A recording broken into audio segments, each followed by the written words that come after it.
Hey, it's Paul Brantz with your Friday market update as we head into the weekend. Let's talk a little bit about interest rates. We got great news on that front. They've definitely improved. We're going to talk about why they're improving, what to look out for next week. We're also going to share this really cool form that we have, or this tool we have that you can utilize whether you're a realtor or you're a home buyer. It's going to calculate the actual cost of waiting, as we're going to talk a little bit about rates and why they're going to go down, all that great stuff. This is going to be a well worth 4 minutes of your time if you're a realtor or if you're looking to buy a home. So let's get started. Let's go ahead and bring up the first thing I want to share is Happy Mother's Day to all the mothers out there. We love you. We appreciate you. And clearly without you, none of us would exist. So happy Mother's Day. Let's dive into interest rates. Let's take a look at why they have improved over the last course. And to do that, I want to share with you an actual footage or a snapshot of the bond market. Because remember, 30-year fixed rates are traded on the bond market. So this is what the active bond market looks like.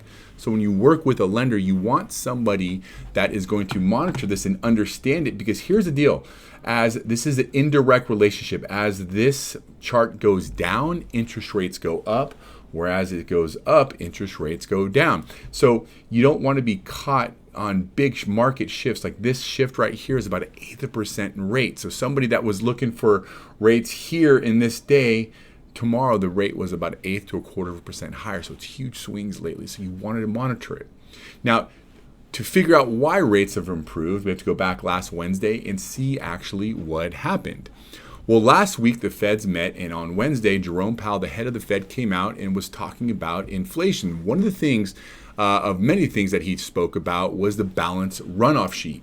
Now, if you go back to the pandemic, how the Feds kept interest rates down is as mortgage bonds were sold to the market.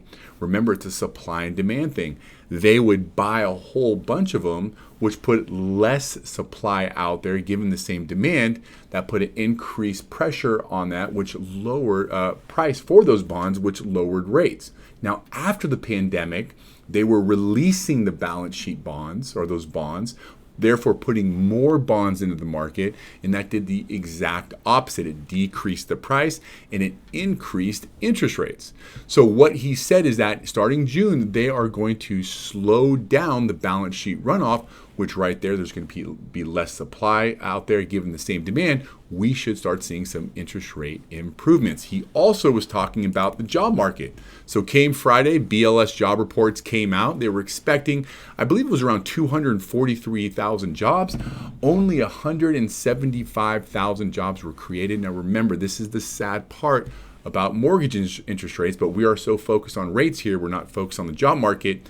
In order for rates to improve, the Feds want to see a break in the unemployment. They want to see that number rise because remember, a strong economy, you have to pay your employees more to keep them, and that increased cost is being passed on to you through their goods and services, which is a form of inflation. So the softer the job market, the less inflationary pressure the market's going to have. And remember, I don't know if I've said this already, the bonds, 30-year fixed rates, kryptonite to 30-year fixed rates is inflation. Let's talk a little bit about interest rates. Now, when we take a look at this chart, this is just one person's opinion. I don't necessarily agree that the rates are going to go up in June, July, just for the reasons that we just talked about. But what I'm more interested in showing you is a long-term effect. So we all have been talking about interest rates going down. When it's going to happen, I don't know. But we do know that rates are going to go down. What a lot of people are deciding right now is whether they should hold out and wait for lower interest rates before they buy, or should they buy now and then refinance later? That whole marry the house and date the rate. There's a lot of things I'm not going to cover here, but we're going to focus on the actual cost of waiting. Now to do that, let's just take this property right here. This property is being listed at 50 Robin Hood Drive. It's going for $1.249. Now let's pretend in a crazy world that you can buy this house today, or we can go into a time warp and buy it in 1 year today after all the adjustments for appreciation, etc. So let's talk about that. Number one, there's the answer right now. Your cost of waiting is going to be for that kind of killed the surprise, didn't it? It kind of killed it right there, but whatever.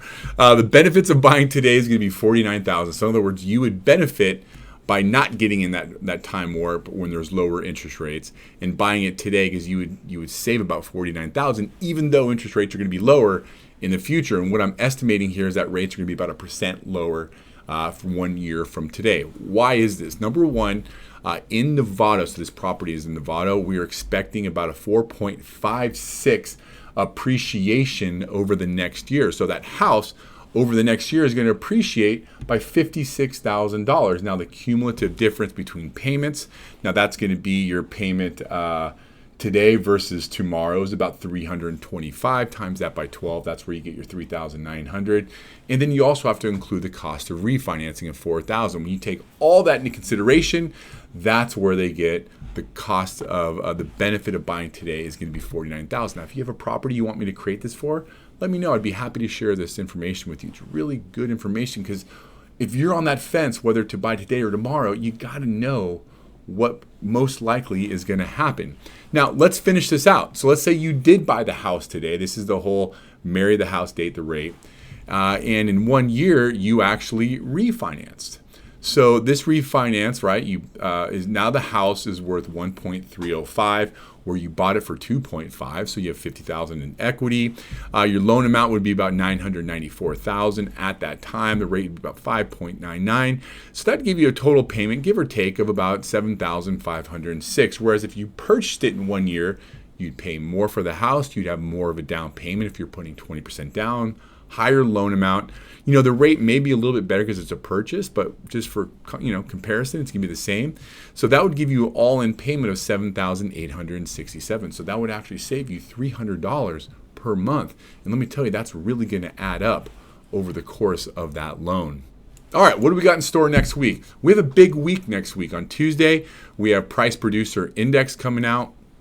Let's see, Wednesday, Consumer Price Index. Now, that's not the Fed's favorite measure of inflation, but it's the first one that comes out in the month, and it tends to get the most attention. So that definitely is going to be a market mover.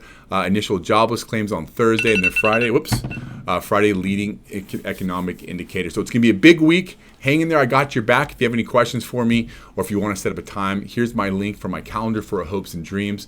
I'm telling you, if you are looking to buy or sell a house, you're not ready to take an application yet, you just want some great information, utilize my 20 years of experience. That's what I'm here for. All right, you guys, Paul O'Brant's Clear to Close Brokers.